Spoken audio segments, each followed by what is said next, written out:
যাই, সামনে জায়গা খালি থাকলে ওপাশে যাও না, কোনোভাবে দ্রুত হবে না, ফটফট করে কিচ্ছু ফেলবে না, পা একদম ঘষে নিয়ে যাও, অত্যন্ত ধীরে, যতটা ধীরে সম্ভব, এবং সমানে মুভ করতে হবে, হাত কোথাও আটকে যাবে না, পেছনে যাবে, আর যতটা যায় পেছনে নাও, আরো আস্তে পা ফেলো, অনেক দ্রুত পা ফেলছো, আরো আস্তে পা ফেলো,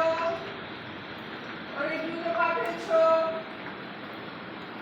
দ্রুত পা ফেলছো, অন্যদিকে যাও, দেখো দিকটা খালি আছে, হাত তলা থেকে নামাও, উপরে নাও, পাশ থেকে নাও, আগে একটা তারপরে আর একটা, একদমই তাই,